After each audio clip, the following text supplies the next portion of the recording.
Welcome back guys to our YouTube channel and इस वाली video में हम क्या डिस्कस करने वाले हैं सर। इस वाली वीडियो के अंदर हम एसएफएम की प्रैक्टिकल प्रॉब्लम डिस्कस कर रहे हैं सर। कौन से वाले चैप्टर की? सर हमने चैप्टर नंबर 8 स्टार्ट करा हुआ है सर, आपका डेरिवेटिव एनालिसिस एंड वैल्यूएशन। इससे लास्ट वाली वीडियोस के अंदर मैंने आपके साथ क्वेश्चन नंबर 1 to 10 डिस्कस करे थे एंड इस वाली वीडियो में मैं आपके साथ क्वेश्चन नंबर 11 to 15 डिस्कस करूंगा। सो आई होप आप सबको मेरा पैटर्न पता चल गया होगा। आप सबको क्या करना है, आप सबको अपने सारे कॉन्सेप्ट नोट रिवाइज करने हैं। सारे कॉन्सेप्ट नोट्स रिवाइज करिए, उसके बाद वीडियो की स्पीड बढ़ाइए 1.5x 1.6x 1.8x। जितने पे आपको वीडियो समझ आ रही है आप उतने पे लेक्चर्स वॉच करिए। एंड और आपको क्या करना है, आपको सबसे पहले क्वेश्चन मुझसे पहले पढ़ना है एंड मुझसे पहले उसका आंसर निकालना है, तभी आपका कॉन्फिडेंस बिल्डअप होगा। तो सेम ये लाइनें मैं आपके लिए हर एक वीडियो में बोलता हूँ ताकि आप सबको रिमाइंड होता रहे कि आपको किस तरीके से आपको वीडियोस आपको देखनी है एंड आपको कैसे आपको इनका बेनिफिट होगा। तो विदाउट वेस्टिंग फर्दर टाइम हम आ जाते हैं हमारे क्वेश्चन नंबर 11 पे। और मैं एज यूजुअल आपके लिए दोबारा से पेन और अपना हाइलाइटर ले लेता हूँ। तो क्वेश्चन नंबर 11 क्या है?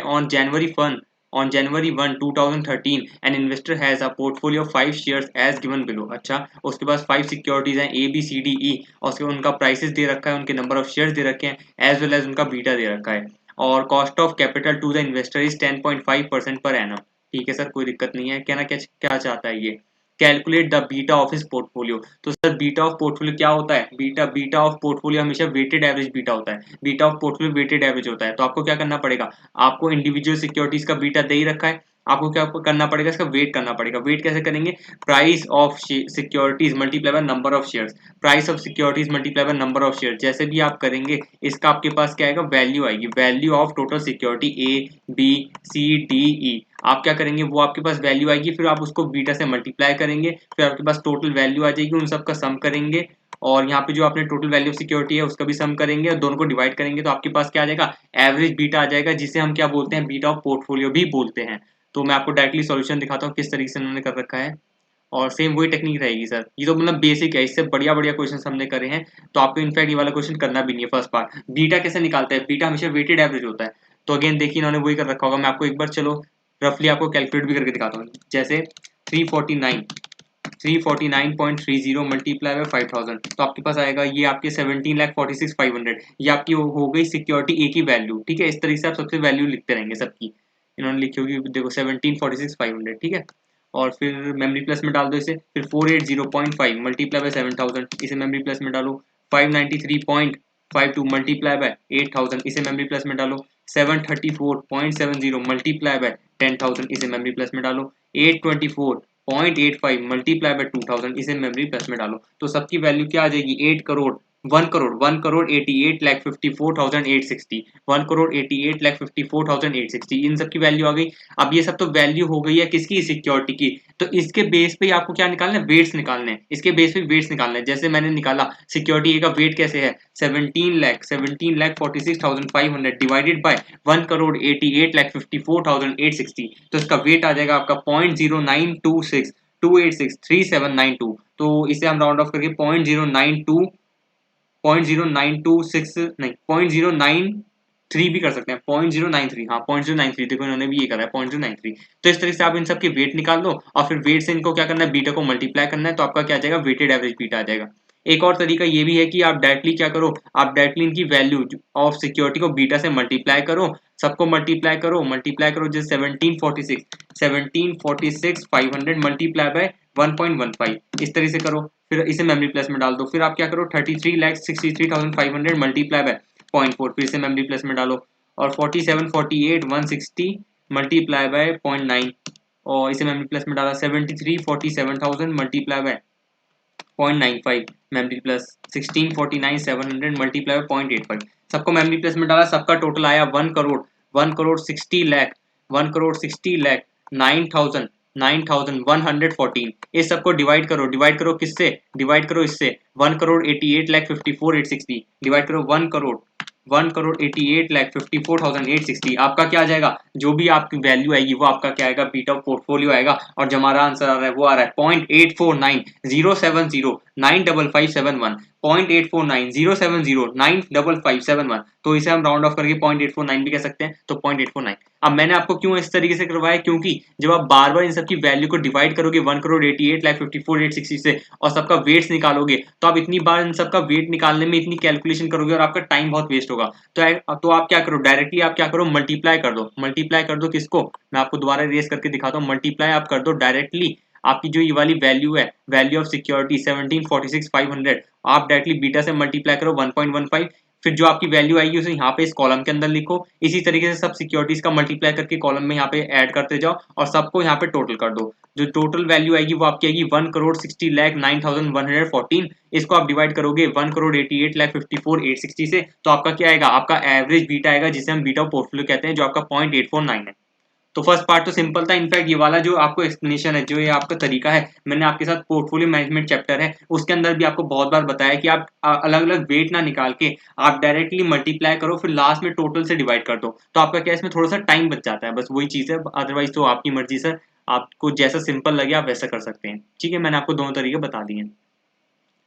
और इसका सेकंड पार्ट क्या था, theoretical value of the Nifty futures for February 2013। अच्छा, फरवरी 2013 को क्या कह रहे हैं, निफ्टी की फ्यूचर की वैल्यू बताओ। तो आपको पता है fair future price, fair future price कैसे निकालते हैं, फेयर फ्यूचर प्राइस हम निकालते हैं, आपका करंट मार्केट प्राइस दे रखा होता है, मल्टीप्लाई बाय क्या करते हैं, अगर आपका कंपाउंडिंग वगैरह कॉन्टिन्यूस कंपाउंडिंग होती है तो E to the power are T, और अगर आपकी कॉन्टिन्यूस कंपाउंडिंग नहीं होती, नॉर्मल कंपाउंडिंग होती है, तो E to the power are T वाला फॉर्मूला नहीं आता। यहाँ पे डायरेक्टली हम नॉर्मल कंपाउंडिंग भी कर सकते हैं, जैसे आपका सिंपल इंटरेस्ट वाला तरीका हो सकता है या फिर आपका कंपाउंडिंग वाला। और यहाँ पे इन्होंने क्या कर रखा है, यहाँ पे इन्होंने फिगर्स दे रखी है हमें किस चीज की, यहाँ पे इन्होंने हमें देखो ई की फॉर्मूला यहाँ पे ये दे रखा है, तो दैट मीन्स जब इन्होंने यहाँ पे हमें ई की वैल्यू दे रखी है, ई की वैल्यू दे रखी है, दैट मीन्स यहाँ पे हमें कॉन्टिन्यूस कंपाउंडिंग वाला फॉर्मूला यूज करना पड़ेगा।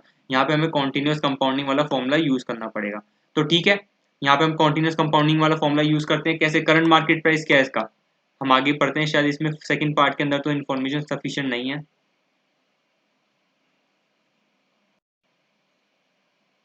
हाँ, सेकंड पार्ट में तो इन्फॉर्मेशन सफिशिएंट नहीं है, हम थर्ड वाले पार्ट में पढ़ते हैं क्या लिखा है। द नंबर ऑफ कॉन्ट्रैक्ट, अच्छा थर्ड वाले पार्ट में नंबर ऑफ कॉन्ट्रैक्ट भी कह रहा है निफ्टी के, बताओ। The investor needs to sell to get a full hedge until February, अच्छा ठीक है, for his portfolio if the current value of the Nifty is 5900। ओहो सर, सीएमपी जो है ना, सीएमपी आपका 5900 है सर, सीएमपी 5900, और ये इन्होंने थर्ड वाले पार्ट में दे रखा है, multiply by e to the power are t. E to the power r क्या है आपका, आर है आपका 10.5%। ये रहा ना, हम ऊपर पढ़ के आए थे, ये रहा कॉस्ट ऑफ कैपिटल और टू द इन्वेस्टर इज 10.5%।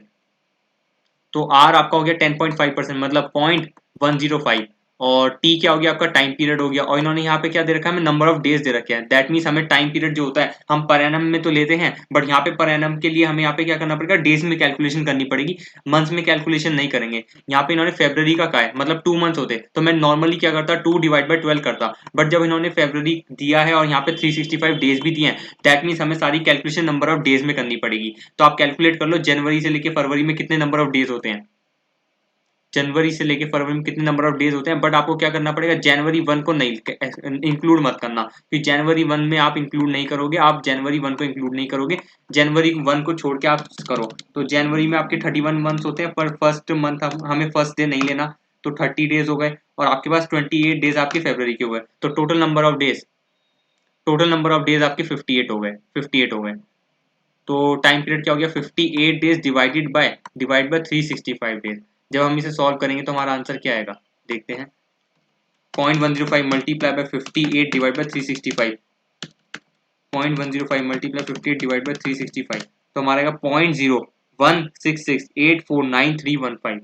इन्होंने क्या दे रखा है हमें, इन्होंने तो कुछ और वैल्यू दे रखी है, हम देखते हैं यहाँ पे इन्होंने क्या करा हुआ है।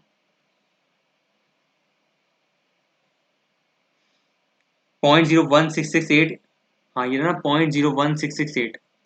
हमारा जो तरीका अल्टरनेटिव वाला आ रहा है, मैं आपको ऊपर वाला पार्ट बताता हूँ। ऊपर वाला इन्होंने क्या करा है, ऊपर वाले के अंदर इन्होंने क्या करा हुआ है, इन्होंने यहाँ पे नेचुरल लॉग वाले से करा हुआ है, इन्होंने नेचुरल लॉग वाले से करा हुआ है। देखिए यहाँ पे क्वेश्चन में दे भी रखा है कि आपको नेचुरल लॉग की इन्होंने फिगर दे रखी है 1.105 इस तरीके से। तो आपको क्या करना है, इसे इग्नोर करना है कंप्लीटली, हमें नेचुरल लॉग वाले तरीके से नहीं करना है। हम दो तरीके थोड़ी याद करेंगे सर, एग्जाम में हमें अपने एग्जाम को सिंपल बनाना है, और मैंने हमेशा आपको यहाँ पे सिंप्लीफाइड फॉर्म में आपको आंसर निकलवाया है। तो हमेशा हम एक ही तरीका याद रखेंगे, सीएमपी फेयर फ्यूचर वैल्यू आपका क्या होता है, CMP multiply by e to the power are t. अगर आपको नेचुरल लॉग वाला तरीका भी सीखना है तो आप प्लीज अपने कॉन्सेप्ट नोट सर्वर करिए, आप वहां पे पढ़िए। बट यहाँ पे हम एक ही तरीका देखने वाले हैं, that is e to the power are t. मतलब फेयर फ्यूचर वैल्यू आपकी क्या होती है, equal to C M P multiply by e to the power are t. आपको इन्होंने जो करा हुआ है यहाँ पे, इन्होंने नेचुरल लॉग वाले तरीके से भी करा हुआ है, इसलिए आप फर्स्ट वाले पार्ट को इग्नोर करिए। ये आपको नहीं करना है क्योंकि आप एग्जाम में खुद कंफ्यूज हो जाएंगे कि कब हमें नेचुरल लॉग लगाना है और कब हमें नॉर्मल वाले तरीके से करना है। तो आप एक ही चीज याद रखिए, आप नॉर्मल तरीका याद रखिए, आपको मल्टीपल वेज आपको याद रखने की जरूरत नहीं है।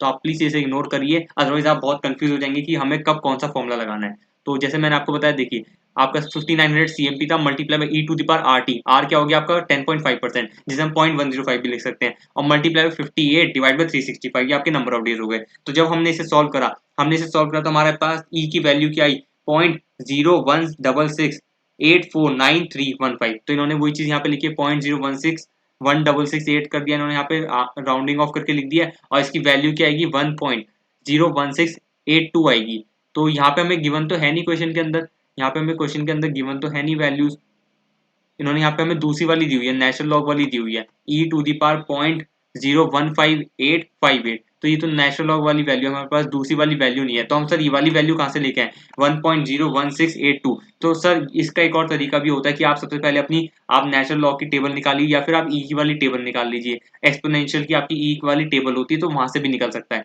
एक और दूसरा तरीका मैंने आपको लास्ट क्लास में बता रखा है कि ई की वैल्यू क्या होती है, 2.71828 2.71828 होती है, ठीक है। और इसकी टू दी पावर मैंने आपको बताया यहाँ पे क्या है 0.0166 तो क्या आप इसको सॉल्व नहीं कर सकते? सर हम इसे बिल्कुल सॉल्व कर सकते हैं। अगर आपको याद हो, जब भी यहाँ पे पावर में क्या होता है, यहाँ पे सपोज आपका स्क्वायर होता है या फिर क्यूब रूट होता है या 5 होता है, इस तरह सपोज यहाँ पे लिखा होता है 2 की पावर 5 होता है, तो हम इसे कैसे सॉल्व करते हैं? आपको याद हो कैलकुलेटर पे सीपीटी लेवल से आप एक शॉर्टकट सीख के आए, कैसे √12 टाइम्स या फिर √19 टाइम्स वाला शॉर्टकट कैसे करते हैं। जैसे यहाँ पे आपका 2 की पावर 5 है, ये तो 2 की पावर 5 हो गया। अगर मैं इसे क्या अंडर रूट में है, ये अंडर रूट में है, अंडर रूट में मतलब यहाँ पे 5 लिखा हुआ है, यहाँ पे ये अंडर रूट में है और यहाँ पे 5 लिखा है, तो आप फिर से कैसे सॉल्व करेंगे? आपके पास अंडर रूट वाला फॉर्मूला होता है, इसे 2 की पावर 1/5 भी कह सकते हैं, 2 की पावर 1/5 भी कह सकते हैं। तो इस तरीके से आपका फॉर्मूला होता है। तो आप कैसे करते हैं, √19 टाइम्स करते हैं, फिर क्या करते हैं -1 डिवाइडेड बाय 5, फिर +1, फिर मल्टीप्लाई इक्वल टू आप क्या करते हैं 12 टाइम्स या फिर 19 टाइम्स। तो इसी तरीके से आप इस वाली चीज को भी आप सॉल्व कर सकते हैं। इसे कैसे सॉल्व करेंगे, आप खुद सोचिए फटाफट से, इसे कैसे सॉल्व करेंगे जल्दी। 2.71828 ई की पावर है, ठीक है सर, बताइए फटाफट सॉल्व करिए, दिमाग लगाइए सर, वरना मैं तो 2 मिनट में बता ही दूंगा, आपको दिमाग लगाना है। 2.71828 ठीक है। इसे क्या करेंगे √19 टाइम्स, 1 2 3 4 5 6 7 8 9 10 11 12 13 14 15 16 17 18 19, ठीक है। फिर हमने क्या करा -1 करा हमने, ठीक है। फिर -1 हम क्या करते हैं, फिर डिवाइडेड बाय क्या करते थे, यहाँ पे 5 होता या फिर यहाँ पे 5 नहीं है, यहाँ पे हमारे पास क्या 0.01668 है, तो यहाँ पे डिवाइड तो नहीं होगा, यहाँ पे मल्टीप्लाई होगा, क्योंकि यहाँ पे मल्टीप्लाई के अंदर फिगर है। अगर हमारे पास डिवाइड में होती तो हम डिवाइड कर देते, अगर 1 बाय करके लिखी होती तो डिवाइड करते, यहाँ पे फिर हम मल्टीप्लाई कर देंगे, ठीक है। मल्टीप्लाई क्या है 0.01668, फिर हम करेंगे +1, फिर मल्टीप्लाई इक्वल टू 19 टाइम्स दबाएंगे, 1 2 3 4 5 6 7 8 9 10 11 12 13 14 15 16 17 18 19, क्या है आपका आंसर 1.01681738963। आपका क्या 1.016, अच्छा मेरा भी आ रहा है 1.0168 भी आ रहा है मेरा, 81738963। इसे हम क्या कह सकते हैं 1.01682 भी कह सकते हैं। सर हम तो आंसर निकाल दिया, चाहे मैं तो आपको एक बार दिखा भी सकता हूँ। दिख रहा है क्या आपको सर, आंसर दिख रहा है? सर कैसे बच्चों वाली हरकतें कर रहे हो आप, मैं आपको आंसर दिखा रहा हूँ कि हम इसे कैलकुलेटर पे कैसे सॉल्व करेंगे। मैं आपको फटाफट से दोबारा बता रहा हूँ, 2.71828। अदरवाइज बहुत लोगों को ये निकालना भी नहीं आता कि हम ई की वैल्यू निकालते कैसे हैं, बट मैंने आपको डायरेक्टली शॉर्टकट कैलकुलेटर से बता दिया कि ई की वैल्यू निकाली कैसे जाती है। ये 1.01682 आया कैसे है, ये बहुत आप तो एक तो टेबल वैल्यू से बता सकते हैं, बट मैंने आपको बोला कि आप प्रैक्टिकल लाइफ में हैं प्रैक्टिकल लाइफ के अंदर आपके पास टेबल वैल्यू नहीं है तो फटाफट से आप 2 मिनट के अंदर कैलकुलेटर पे कैसे निकाल सकते हैं। आपको बस ई की वैल्यू याद होनी चाहिए। ई की वैल्यू क्या होती है 2.71828, तो मैंने लिखा 2.71828, 2.71828। इसे करूंगा अंडर रूट। अंडर रूट का आपका फॉर्मूला होगा, आप अंडर रूट का आपके पास की होगी आपके पास कैलकुलेटर के अंदर, उसे 12 बार या फिर 19 टाइम्स, दोनों में से कुछ भी कर लो। मैंने 19 टाइम्स करा क्योंकि उससे क्या है मोस्ट एक्यूरेट आंसर आता है। तो 19 टाइम्स आप अंडर रूट दबाइए, 1 2 3 4 5 6 7 8 9 10 11 12 13 14 15 16 17 18 19, ठीक है। फिर -1 करिए, ठीक है। फिर अगर आप याद करिए सीपीटी वगैरह के अंदर हम डिवाइड करते थे, अब यहाँ पे डिवाइड नहीं कर सकते क्योंकि हमारे पास जो यहाँ पे आंसर है, आपके पास जो एक्सपोनेंशियल जो आपकी पावर है, यहाँ पे जो पावर क्या है, ये 0.01668 ये आपकी पावर है। ये आपकी डिवाइड में नहीं है, आपके डिवीजन में नहीं है, आपकी जब मल्टीप्लीकेशन में है ये वाली पावर, तो जैसी पावर होगी वैसे ही इसका ट्रीटमेंट होगा। यहाँ पे पावर मल्टीप्लाई में, तो हम मल्टीप्लाई करेंगे, अब मल्टीप्लाई करेंगे 0.01668, ठीक है।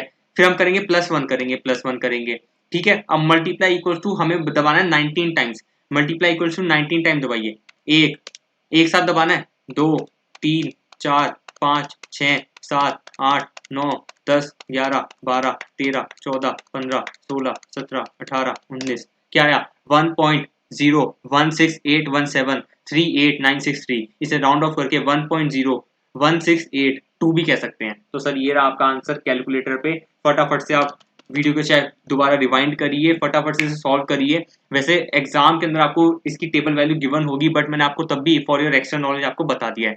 तो हम फिर सॉल्व कर लेते हैं। 5900 मल्टीप्लाई बाय 1.01682, आपका आंसर आएगा 5999.238, फिर से इसे राउंड ऑफ करके 0.24 कर दिया, ठीक है सर। ये आपका सिंपल हो गया। ऊपर वाला पार्ट आपको नहीं करना है सर, ये आपका नेचुरल लॉग का है, नेचुरल लॉग नहीं करना आपको। कितने फॉर्मूले याद करोगे सर, सिंपल करना है आपको। नेक्स्ट फिर इन्होंने कहा है, आपका सेकंड पार्ट हो गया। थर्ड पार्ट में इन्होंने कहा नंबर ऑफ कॉन्ट्रैक्ट बताओ निफ्टी के। आपका सीएमपी 5900 दे रखा है और निफ्टी फ्यूचर्स की वैल्यू क्या है आपकी 200 का आपका लॉट है, बट इसका इन्होंने प्राइस तो बताया नहीं कि आपका एक्चुअल फ्यूचर प्राइस क्या चल रहा है। मैंने आपको बताया एक्चुअल फ्यूचर प्राइस और फेयर फ्यूचर प्राइस आपका अलग होता है। फेयर फ्यूचर प्राइस वो होता है जो हम इस फॉर्मूले से कैलकुलेट करके निकालते हैं, और एक्चुअल फ्यूचर प्राइस क्या होता है जो moneycontrol.com के अंदर, जो moneycontrol.com के अंदर नीचे जाके आप जैसे स्क्रॉल करते हो आपका फ्यूचर मार्केट का प्राइस होता है एक्चुअल फ्यूचर प्राइस। तो हमें जो आप निकालते हो नंबर ऑफ कॉन्ट्रैक्ट, जब भी हमारी ट्रेडिंग होती है लॉट्स के अंदर होती है, और यहाँ पे इन्होंने लॉट का बताया, एक लॉट के अंदर 200 यूनिट्स हैं, तो ठीक है कोई दिक्कत नहीं है, बट इसकी हमें वैल्यू नहीं बताई कि भाई फ्यूचर का इसका रेट क्या है। तो रेट नहीं बोला तो हम क्या करेंगे, अज्यूम कर लेंगे कि जो हमारा फेयर फ्यूचर प्राइस है जो हमने निकाला था, कहाँ पे आप हमने निकाला था यहाँ वाले पार्ट में 599.24, ये आपका जो फेयर फ्यूचर प्राइस था यही हमारा एक्चुअल फ्यूचर प्राइस है, क्योंकि इस वाले क्वेश्चन के अंदर हमने एक्चुअल फ्यूचर प्राइस हमें गिवन ही नहीं है। और बाद में देखो ये अजम्पशन भी यही कह रहा है, assume that the futures are trading at their fair value. बताओ ये बताना क्या चाह रहा है, हमारे नॉलेज पे हमें टेस्ट कर रहा है क्या सर। हमें पता है जब इस क्वेश्चन में गिवन ही नहीं है, आपका एक्चुअल फ्यूचर प्राइस नहीं गिवन, तो हम यही तो अज्यूम करेंगे कि हमारा फेयर वैल्यू जो आपका फेयर फ्यूचर प्राइस है उसी पे ट्रेड कर रहा होगा स्टॉक मार्केट के अंदर। तो उन्होंने वही जस्ट क्लैरिफिकेशन लिखी है, क्योंकि बहुत लोगों को डाउट आ जाता है कि सर हम किस पे आपका कॉन्ट्रैक्ट की वैल्यू निकालें या फिर नंबर ऑफ कॉन्ट्रैक्ट किस पे निकालें। तो उन्होंने वही चीज लिखी है, assume that the futures are trading at their fair value. तो ये अगर नहीं भी लिखता तब भी मैंने आपको फटाफट से बता दिया था लॉजिक, क्योंकि यहाँ पे हमारे पास एक्चुअल फ्यूचर प्राइस नहीं गिवन है। तो जब भी नहीं गिवन होगा तो हम किस पे ट्रेड करेंगे, आपका फेयर फ्यूचर प्राइस पे, जो कि हमारा क्या आया था 5999.24। तो अब कर देंगे हम क्या करेंगे आपका। और हमें क्या करना होता है, हमें जब भी हेजिंग करनी होती है, हेजिंग हम करते हैं किस पे, कंप्लीट हेजिंग। यहाँ पे भी लिखा हो complete hedging to full hedge, to get a full hedge. तो कंप्लीट हेज करने के लिए हम क्या करते हैं, value of portfolio multiply by beta करते हैं। आपका पोर्टफोलियो बीटा हम फर्स्ट वाले पार्ट में निकाल के आते क्या, 0.849 आया था हमारा 0.849, ये 0.849 हमारा ये बीटा हो गया, 0.849 हमारा बीटा हो गया। और हमारे पास वैल्यू ऑफ पोर्टफोलियो कितनी है 1,88,54,860। तो 1,88,54,860 मल्टीप्लाई बाय 0.849, और ये हमारे पास वैल्यू आ गई। डिवाइडेड बाय हम क्या करेंगे, इसे हम डिवाइड करेंगे हम इससे, किससे, आपका ये एक कॉन्ट्रैक्ट की वैल्यू, क्या है 5,999.24 मल्टीप्लाई बाय 200 का आपका लॉट साइज है, ठीक है।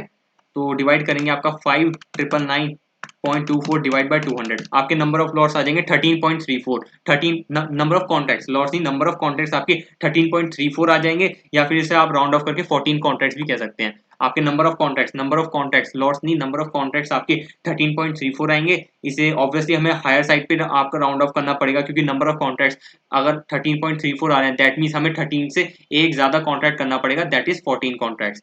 और देखिए 1,88,54,849 और यहाँ पे इन्होंने 5994 लिया है। क्यों लिया है यहाँ पे इन्होंने 5994 यहाँ पे इन्होंने लिया है कि आपका जो नेचुरल लॉग वाली फिगर आई थी, आप ऑल्टरनेटिवली यहाँ पे 5999.24 वाली फिगर लिखिए। 5999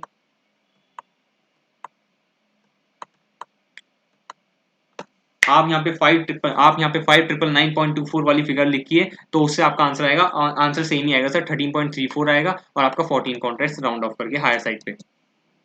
और लास्ट वाला आपका क्या पार्ट है, इसका फोर्थ वाला पार्ट है, क्या कहना चाहता है, the number of future contract the investor should trade if he desires to reduce the beta of his portfolio to 0.6। अच्छा, ये कहना चाहते हैं भाई अगर आपका बीटा अभी तो हमारा कितना आया था, 0.849 आया था, अब बताओ कि हम कितने पे ट्रेड करें जब हमें बीटा आपका कितना करना है, 0.6। तो मतलब आप बताओ, पहले वाले केस में थर्ड वाले पार्ट में हमने कंप्लीट हेजिंग करी थी, दैट मीन्स 0.849 हमने कंप्लीट हेजिंग करी थी, बट हमें हेज कितना करना है, ये कहना चाहता है मुझे 0.6 का बीटा चाहिए, मुझे 0.6 का रिस्क हमें करना है ऑब्टेन, तो मैं सिर्फ हेजिंग कितनी करूंगा, 0.849 माइनस में 0.6, 0.249 की हेजिंग करूंगा मैं। तो 0.249 मल्टीप्लाई बाय 1,88,00,000, क्या फिगर थी आपकी, 1,88,54,860 और डिवाइड हमने क्या करा था, 5,999.24 और 5,999.24 और डिवाइडेड बाय क्या करेंगे, 200। आपका आंसर क्या आएगा, आपका आंसर आएगा क्या क्या, हाँ 1,88,54,860 0.849 minus 0.6 multiply 1,88,54,860 divided 5,999.24 divided by 200। तो आपका आंसर आएगा 3.91 या फिर से हाँ 3.91 आपके कॉन्ट्रैक्ट्स आ जाएंगे। इसे अगेन दोबारा हायर साइड पे हम लेके जाएंगे 4 कॉन्ट्रैक्ट्स, और अगेन यहाँ पे इन्होंने 5994 लिखा हुआ, आप यहाँ पे 5,999.24 कर दीजिए, क्योंकि आपके दो दो आंसर हैं, इन्होंने लिखा भी ऑल्टरनेटिवली, तो जब ऑल्टरनेटिवली लिखा है तो हम नीचे वाला प्रेफर करेंगे, दो दो ऑल्टरनेटिव याद नहीं करेंगे। और मैंने आपको हर एक वीडियो के अंदर जिसके अंदर भी मल्टीपल ऑल्टरनेटिव्स आते हैं, तो मैं आपको सबसे ज़्यादा बेस्ट ऑल्टरनेटिव बताता हूँ जो आपका ईजी टू रिमेंबर भी है और आपको मार्क्स भी पूरे मिलने वाले हैं। और यहाँ पे इन्होंने आंसर हमारा आ गया है, ठीक है। आपकी पोर्टफोलियो की वैल्यू 1,88,54,860 है और आपका बीटा जो है 0.849 माइनस में 0.6 हमें रिटेन करना है, इसलिए माइनस 0.6 हमने करा है, ठीक है। तो आंसर आपका हो गया है। क्वेश्चन नंबर 11 को आप इंपॉर्टेंट मार्क कर लीजिए। क्वेश्चन नंबर 11 को आप इंपॉर्टेंट मार्क कर लीजिए।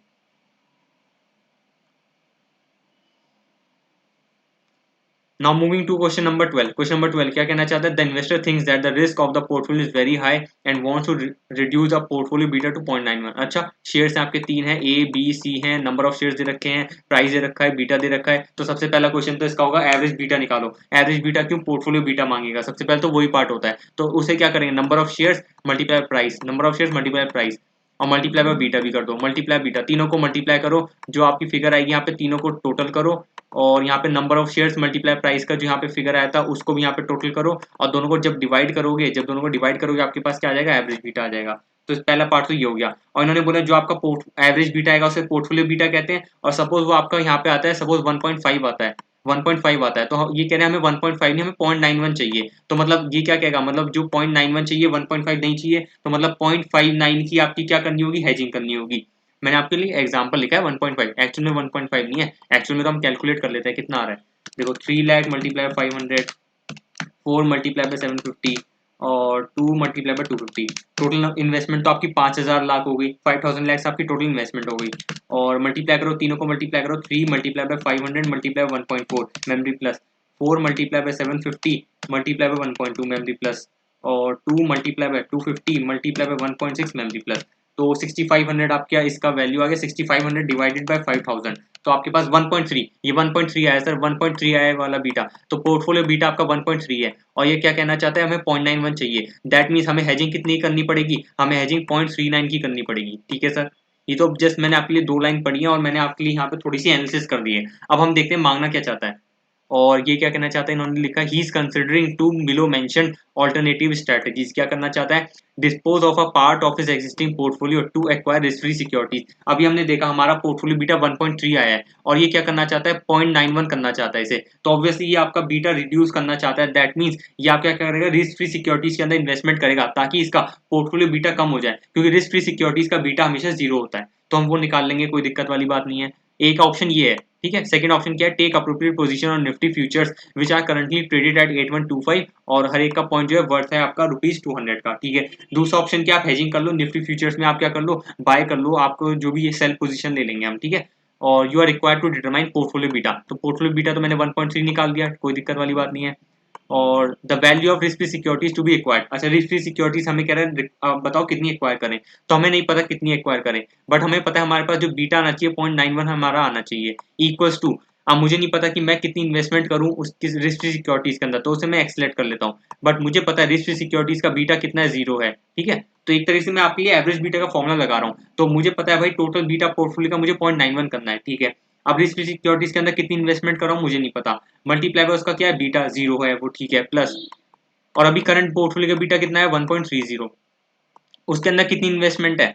अगर मेरे पास इन्वेस्टमेंट रिस्क फ्री सिक्योरिटीज के अंदर एक्स है और टोटल इन्वेस्टमेंट जब मैं वेट्स देखता हूँ तो 1 होते हैं, तो इसके अंदर मेरे पास अभी करंट इन्वेस्टमेंट 1 माइनस एक्स हो जाएगी, सही बात है ना। टोटल मेरे पास इन्वेस्टमेंट अगर है तो वो 1 मान लेते हैं या फिर 100% मानते हैं। अगर मैं देखूं मेरे पास आर एफ के अंदर मैं एक्स अज्यूम कर रहा हूँ, तो मेरे पास जो रिमेनिंग इन्वेस्टमेंट बचेगी 1 माइनस एक्स ही तो बचेगी ना, ठीक है। इस तरीके से जब मैं इसे सॉल्व करूंगा तो मेरा आंसर क्या आएगा, 1.3 माइनस में 0.91 दैट इज 0.39 और 1.3 0.39 डिवाइड बाय 0.3, ये आएगा ना आपका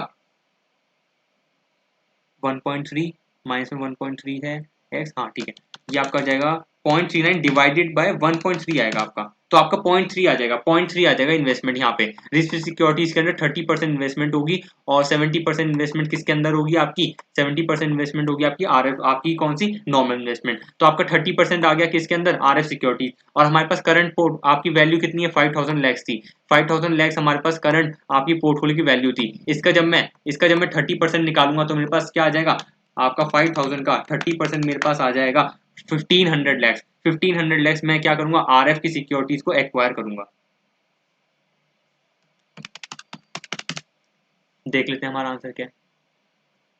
तो सबसे पहले सर आपका क्या है, एवरेज बीटा हमने निकाल लिया, पोर्टफोलियो बीटा 1.3, इसमें कोई दिक्कत नहीं थी, सबको मल्टीप्लाई करा और दोबारा से वही कर रहे हैं, दोबारा वेट निकाल रहे हैं। मैंने कहा आप डायरेक्टली वेट मत निकालो, आप डायरेक्टली से बीटा से मल्टीप्लाई करो, फिर जो आएगा उसका टोटल करो, जो टोटल आएगा वो हमारा आया था, कितना आया था, वो टोटल हमारा 6500 आया था, उसको आप डिवाइड करो 5000 से, ठीक है, तो 1.3 आपका आंसर आ जाएगा। और अब देखो रिक्वायर्ड बीटा कितना है आपका 0.91। अब सेकंड पार्ट देखो 0.91 आपका हमें रिक्वायर्ड बीटा है, दोबारा आप क्या करो, एवरेज बीटा का फॉर्मूला लगाओ। अब आरएफ सिक्योरिटीज का बीटा 0 होता है, उसमें इन्वेस्टमेंट कितनी करिए, पी मान ली मैंने, एक्स मान ली थी, कोई दिक्कत नहीं है, प्लस करंट बीटा बीटा आपका 1.3 है और इन्वेस्टमेंट कितनी है करंट आपकी, सपोज 100% इन्वेस्टमेंट है, उसमें से आरएफ की हटा दो तो 1 माइनस पी, और तो जो आपका पी आया मतलब आरएफ सिक्योरिटीज के अंदर इन्वेस्टमेंट कितनी करेंगे 30%, और करंट आपकी इन्वेस्टमेंट कितनी है 5000, उसका 30%, 5000 लैक्स है ये, और उसका 30% करेंगे तो 1500 लैक्स आ जाएगा। तो आरएफ सिक्योरिटीज हम क्या करेंगे, एक्वायर कर लेंगे कितनी, आपकी 1500 लैक्स की, कोई दिक्कत वाली बात नहीं है। थर्ड पार्ट देखते हैं, the number of shares of each company to be dispose of. अच्छा, आरएफ सिक्योरिटीज तो हमारे पास क्या आ गया, हमने देखा हम क्या करेंगे, आरएफ सिक्योरिटीज के अंदर इन्वेस्टमेंट करेंगे 1500 लैक्स, ठीक है। तो हमें पता है जब हम इन्वेस्टमेंट करेंगे 1500 आरएफ सिक्योरिटीज के अंदर, तो हमें अपने शेयर्स बेचने भी पड़ेंगे। अब ये कहना चाहता है ए में कितने बेचूं, बी के अंदर कितने बेचूं, सी के अंदर कितने शेयर्स बेचूं, पर मुझे पता है टोटल मुझे 1500 लैक्स शेयर्स बेचने पड़ेंगे, तभी मैं 1500 लैक्स की रिस्क फ्री सिक्योरिटीज एक्वायर कर पाऊंगा, ठीक है। अब मैं कितने बेचूं, ए के कितने सेल करूं, बी के कितने, सी के सेल करूं, तो इसका आंसर बहुत सिंपल है, आप इनके रेशियो में सेल करो कि इनके अंदर करंट में मैंने कितनी इन्वेस्टमेंट होल्ड कर रखी है। अगर आप देखेंगे इनके अंदर मैंने इन्वेस्टमेंट होल्ड कर रखी है कितनी, देखिए यहाँ पे 1500 लैक्स, 3000 और 500, जब मैं इसका रेशियो निकालूंगा तो क्या आएगा 1 और 6 और आपका क्या आएगा 3, तो मतलब देखा जाए तो 30%, 60%, 10%, तो इसी रेशियो में आप इनमें क्या कर लो, बांट लो।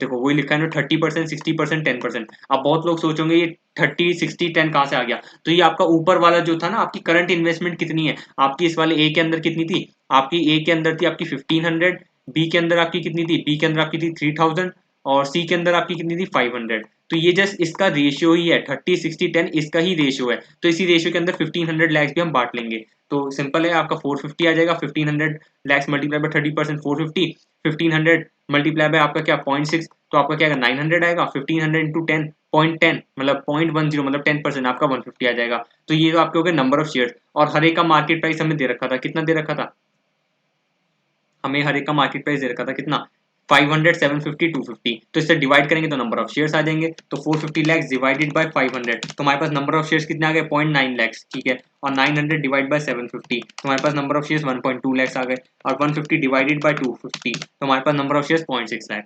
तो यहाँ पे नंबर ऑफ शेयर्स भी आ गए। तो ये तो बहुत सिंपल पार्ट हो गया। Question number 4, the number, question number 4 मतलब इसका पार्ट नंबर 4, क्वेश्चन नंबर 12 का part number 4, the number of Nifty contracts to be bought oblique sold. अच्छा अच्छा ठीक है, पहले दो पार्ट आपके थे आरएफ सिक्योरिटीज के ऊपर बेस्ड थे। अब यहाँ पे इन्होंने कहा कि भाई फोर्थ और फिफ्थ वाले पार्ट के अंदर ये क्या करेगा, हेजिंग वाला, जो आपको यहाँ पे सेकंड ऑल्टरनेटिव था ना हेजिंग वाला, तो फोर्थ और फिफ्थ वाले पार्ट के अंदर ये हमारे पास हेजिंग वाली कैलकुलेशन करवाएगा। सबसे पहले कहेगा कि भाई बताओ कितने नंबर ऑफ कॉन्ट्रैक्ट्स हम क्या करें हेज करने के लिए लें। उसके बाद कहेगा भाई, इसमें कहेगा भाई प्राइस में फ्लक्चुएशन हो गया निफ्टी के अंदर, तो बताओ हमारा कितना आपका पोर्टफोलियो पे आपका इंपैक्ट आएगा। हेजिंग में तो वैसे नो प्रॉफिट नो लॉस होता है, आपका टोटल प्रॉफिट लॉस जीरो आता है, क्योंकि कैश मार्केट के अंदर आपका लॉस हो सकता है, आपका फ्यूचर्स के अंदर प्रॉफिट हो सकता है, या फिर प्रॉफिट के अंदर आपका आपका फ्यूचर्स के अंदर लॉस हो सकता है, और आपका क्या हो सकता है कैश मार्केट में प्रॉफिट हो सकता है। तो ऐसे वाइस वर्सा हो सकता है, तो अल्टीमेटली सेट ऑफ हो जाते हैं।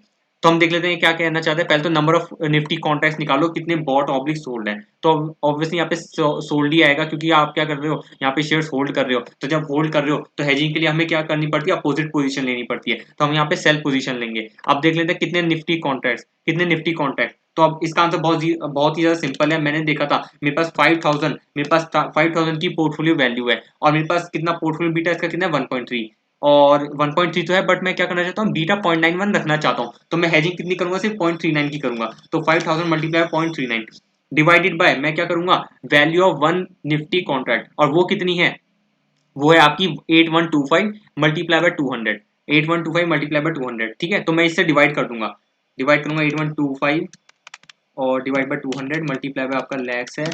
तो आपका क्या आंसर आ जाएगा, आपके 120 कॉन्ट्रैक्ट्स आ जाएंगे। आपका 120 कॉन्ट्रैक्ट्स, देखो 120 कॉन्ट्रैक्ट्स, तो ये तो सिंपल था। आपका 1.3 माइनस 0.91, मतलब मुझे 0.39 की हेजिंग करनी है बीटा की, और मेरे पास वैल्यू ऑफ पोर्टफोलियो 5000 लैक्स है, और डिवाइड मैंने करा वन निफ्टी कॉन्ट्रैक्ट की वैल्यू, जो कि आपकी 8125 मल्टीप्लाई बाय 200 है, ठीक है। ये तो बहुत सिंपल था। तो फिफ्थ वाले पार्ट में इन्होंने क्या मांगा हम देख लेते हैं। तो फिफ्थ वाले पार्ट में उन्होंने क्या मांगा, the value of portfolio beta for 2% rise in Nifty. अच्छा, पोर्टफोलियो बीटा की वैल्यू बताओ जब 2% राइज इन निफ्टी होगा। तो सर मुझे एक बात बताइए आप, पोर्टफोलियो बीटा की वैल्यू मतलब क्या है। हमें सबसे पहले पोर्टफोलियो बीटा का फॉर्मूला क्या होता है निकालने का, मैंने आपको लास्ट क्लास में ही बताया था कैसे निकालते हैं, change in security return upon में चेंज इन मार्केट रिटर्न। तो मेरे पास चेंज इन मार्केट रिटर्न तो है यहाँ पे, कैसे 2% राइज हो रहा है निफ्टी के अंदर। अब मुझे बस क्या निकालना है, मुझे बस निकालना है चेंज इन सिक्योरिटी रिटर्न। अब मुझे बस चेंज इन सिक्योरिटी रिटर्न निकालना है, फिर मेरा क्या आ जाएगा पोर्टफोलियो बीटा आ जाएगा। अब चेंज इन सिक्योरिटी रिटर्न निकालने के लिए सबसे पहले क्या हुआ, यहाँ पे 2% राइज इन निफ्टी हुआ है, और मेरा एग्जिस्टिंग पोर्टफोलियो बीटा कितना है 1.30। तो जब मेरा 2% राइज हो रहा है निफ्टी के अंदर, तो मेरा मेरा इसको मैं क्या करूंगा, 2% राइज निफ्टी हो रहा है, तो मेरा 1.3 अगर बीटा है, दैट मीन्स मेरा 2.6% राइज होगा कि क्या, मेरा एग्जिस्टिंग पोर्टफोलियो, ठीक है। 2.6 मेरा एग्जिस्टिंग पोर्टफोलियो राइज होगा, और मेरे पोर्टफोलियो की एग्जिस्टिंग वैल्यू कितनी है 5000 लैक्स हमारे पास है, उसका मैं 2.6% बढ़ाऊंगा, तो मेरा मेरे पास 5130, मेरे पास 5130 मेरे पास एग्जिस्टिंग पोर्टफोलियो की वैल्यू आ जाएगी, ठीक है सर। और मेरे पास 5130 की मेरे पास एग्जिस्टिंग पोर्टफोलियो की वैल्यू आ जाएगी, ठीक है। और मेरे पास इसमें क्या है, मेरे पास 2% राइज इन निफ्टी है, और मेरे पास एग्जिस्टिंग पोर्टफोलियो की वैल्यू कितनी है 5000 लैक्स है, ठीक है। तो 5130 मेरे पास अभी एग्जिस्टिंग पोर्टफोलियो हो गया है, और मेरे पास पुराने वाला था 5000 लैक्स था, ठीक है सर, कोई दिक्कत वाली बात नहीं है। अब हमें देखना है हमारे पास value of 2% rise in Nifty हो रही है, तो मैं आपको फटाफट से दिखाता चलता हूँ कैसे करेंगे हम। देखो 5000 लैक्स हमारे पास करंट पोर्टफोलियो की वैल्यू है, देखिए यहाँ पे लिखा है 2% rise in Nifty is accompanied by 2% rise, 2% into 1.3, मतलब 2.6% राइज हो गया हमारे पास किसमें, पोर्टफोलियो की वैल्यू के अंदर। करंट पोर्टफोलियो की वैल्यू कितनी है 5000 लैक्स है, तो हमारे पास डिवाइस कितनी हो गई 5130 हो गई, कोई दिक्कत वाली बात नहीं है। अब आप एक और चीज देखिए, हमारे पास mark to market margin paid आया है, मतलब कैसा है 8125 multiply by 0.020 multiply by 200 multiply 120 contract. कैसे, हमने जब देखा हमारे पास जब निफ्टी की वैल्यू बढ़ गई है, जब हमने देखा हमारे पास निफ्टी की वैल्यू बढ़ गई है, तो हमने क्या कर रखा था, शॉर्ट इंडेक्स पोजीशन ले रखी थी, हमने उसकी शॉर्ट इंडेक्स पोजीशन ले रखी थी। और जब उसका प्राइस बढ़ गया है तो हम उसे अब बाय से काटेंगे, तो जब हम उसे बाय करेंगे दैट मीन्स हमारे पास लॉस आ जाएगा। तो उसे जब लॉस आएगा वो कितना आएगा 2% का लॉस आएगा, और हमारे पास एग्जिस्टिंग कॉन्ट्रैक्ट कितने 120 है, और एक कॉन्ट्रैक्ट की वैल्यू कितनी है 8125 मल्टीप्लाई बाय 200, एक कॉन्ट्रैक्ट की वैल्यू हो गई आपके पास 16,25,000, नंबर ऑफ कॉन्ट्रैक्ट्स कितने 120, मल्टीप्लाई करो इससे तो हमारे पास 19 करोड़ 50 लाख से हमारे पास कितनी होगी टोटल निफ्टी की वैल्यू हो गया। उसकी 2% का हमारे पास क्या हो गया लॉस हो गया, दैट मीन्स 39 लाख का हमारे पास लॉस आ गया। तो 39 लाख का हमारे पास लॉस आ गया तो हमारे पास 513 होगी तो पोर्टफोलियो की वैल्यू थी 39 लाख का लॉस हो गया इसमें माइनस करो तो 5091 हमारे पास एग्जिस्टिंग पोर्टफोलियो की वैल्यू हो गया। जब हमारे पास निफ्टी राइज हुआ तो 5091 हमारे पास एग्जिस्टिंग पोर्टफोलियो की वैल्यू हो गया और हमारे पास कर एग्जिस्ट आपके पास पुरानी कितनी थी 5000 थी तो इसका निकाल लो कितना हमारे पास आया 5000 हम जो माइनस करेंगे तो 91 लाख का हमारे पास इंक्रीमेंट आया और उसको 91 डिवाइड बाई 5000 करके 1.82% हमारे पास परसेंटेज चेंज आया हमारे पास किसके अंदर पोर्टफोलियो वैल्यू के अंदर और हमारे पास 1.82% आ गया तो यहाँ पे लिख दो क्या दिक्कत है 1.82% यहाँ पे हमें ये तो चाहिए था कि भाई चेंज इन पोर्टफोलियो वैल्यू कितनी है 1.82% है और चेंज इन मार्केट कितना 2% था तो 1.82 डिवाइड बाई 2 तो हमारे पास 0.91 हमारे पास क्या आ गया बीटा आ गया एग्जिस्टिंग। कोई दिक्कत वाली बात नहीं है तो इससे प्रूव भी हो गया कि भाई हमारे पास जो बीटा है 0.91 हो चाहे आपकी पोर्टफोलियो जो आपका मार्केट है चाहे वो इंक्रीज हो या डिक्रीज हो हमारे पास जो एग्जिस्टिंग पोर्टफोलियो 0.91 है और यहाँ पे इन्होंने लास्ट वाले पार्ट के अंदर हमसे कैलकुलेट भी करवा लिया है। तो कोई दिक्कत वाली बात नहीं है सर मैंने आपको अभी इस वाली क्लास के अंदर 2 क्वेश्चन करवाए हैं टारगेट तो वैसे मेरा क्वेश्चन नंबर 15 तक करवाने का था बट कोई नहीं सर ये वाले 2 क्वेश्चन बड़े हो गए हैं तो कोई दिक्कत नहीं हाफ एन आवर की हमारी वीडियो भी बन चुकी है तो हम ये वाले 2 क्वेश्चन करते हैं इस वाली वीडियो में। अगली वाली वीडियोस के अंदर मैं आपके साथ देखता हूँ 2 या 3 जितने भी क्वेश्चन कराता हूँ हाफ एन आवर की मैं आपके लिए वीडियोस बना रहा हूँ ताकि शॉर्ट वीडियोस आपके लिए फटाफट आप एकदम देख लें ठीक है। तो आई होप आप सबको वीडियो अच्छी लगी होगी। If you are liking the videos please like the videos as well as subscribe the channel as well as share these videos with all of your friends. So at the end what I would like to say to all of you is enjoy and all the best of luck all the future chartered accountants for your upcoming examination. Bye bye guys, enjoy करिए।